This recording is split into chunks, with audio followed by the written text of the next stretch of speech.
के पास जा रहा हूं जो एक फिल्म एक्टर ही नहीं, जो एक राजनेता ही नहीं, जो एक फिल्म एक्टर ही नहीं, जो एक राजनेता ही नहीं, वो खुद कोविड की मार झेल के आ रहा है। गौरव भाटिया जी सुनिएगा, मेरे साथ इस समय दिनेश लाल यादव हैं, निरहुआ के नाम से मशहूर है। मेरे को बताने की जरूरत नहीं है कौन है क्या है। अभी इनको लेके कंट्रोवर्सी भी हो गई थी कि लखनऊ में इनको जब ये कोविड पॉजिटिव हुए तो कैसे भर्ती हुए। निरहुआ आप कैसा महसूस कर रहे हैं, पहले तो ये बताइए। कोविड से आप उबर आए अच्छे से? और कोरोना पॉजिटिव होने के बाद मैं घर पे ही, आपके डॉक्टर्स का बहुत बहुत धन्यवाद।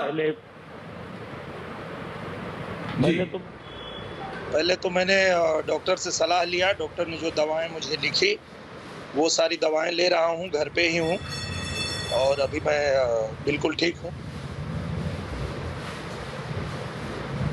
मैं आपसे एज अ सुपरस्टार नहीं पूछ रहा हूं, मैं एज अ नेता नहीं पूछ रहा हूं, मैं आपसे एक एज कोविड पेशेंट पूछ रहा हूं, एक ऐसा व्यक्ति जिसने आप झेली हो। गौरव भाटिया जी और जादौन साहब सुनिएगा, निरहुआ आप मेरे को बताइए, एक मिनट के लिए भूल जाएगा कि आप किस पार्टी को सपोर्ट करते हैं क्या नहीं है, काम इंसान की तरह। ये कोविड जैसी बीमारी है, क्या इस बीमारी के ऊपर अभी राजनीति करना जरूरी है? आपको लगता है कि ये जो दिल्ली के आसपास बॉर्डर सील हो रहे हैं, ऑक्सीजन आने में लेट हो रही है, आप थे बीमार, आप बताइए ऑक्सीजन कितनी जरूरी है इस समय एक कोरोना के पेशेंट के लिए? निरहुआ जी देखिए ऐश्वर्य जी, मैं कहना चाहता हूं कि इस बीमारी की गंभीरता को हर किसी को समझना पड़ेगा और इस बात को मानना पड़ेगा कि ये जो वैश्विक महामारी है वो आज हिंदुस्तान में जिस तरह से हमको चपेट में ले रही है, आपसी जितनी रंजिश है, चाहे जो भी राजनीति है, उसे छोड़ दीजिए। सबसे पहले इस बीमारी से लड़िए, सबसे पहले अपने लोगों की सुरक्षा कीजिए, अपने हिंदुस्तान के नागरिकों की सुरक्षा कीजिए। राजनीति करने के लिए बहुत समय मिलेगा, बाद में कर लीजिए, आपस में लड़ लीजिए। अभी जरूरी है कि आप देश के नागरिकों की सुरक्षा जो है वो प्राथमिकता पे रखिए और उनकी सुरक्षा कीजिए।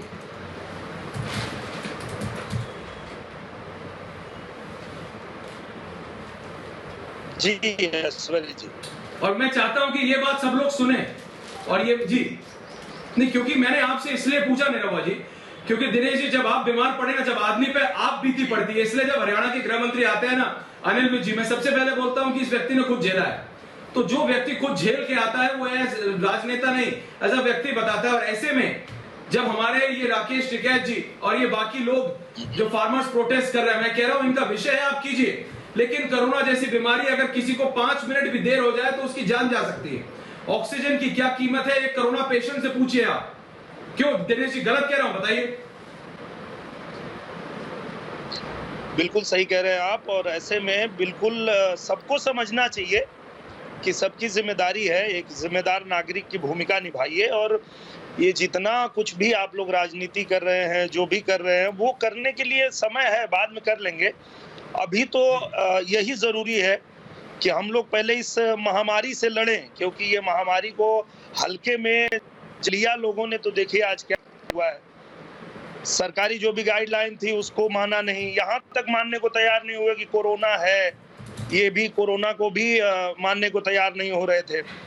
पर आज जो हालत है, जिस तरीके से ये बढ़ रहा है, जिस तेजी से बढ़ रहा है, अब कम से कम मान लीजिए और मान के और नियमों का पालन कीजिए, लोगों की रक्षा कीजिए।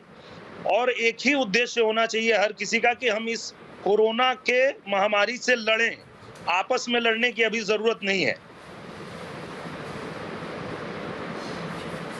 बिल्कुल, बहुत बहुत धन्यवाद निरहुआ दिनेश लाल यादव, खुद आप बीती बता रहे थे और इसलिए मैं कह रहा हूं, इसलिए मैं आपसे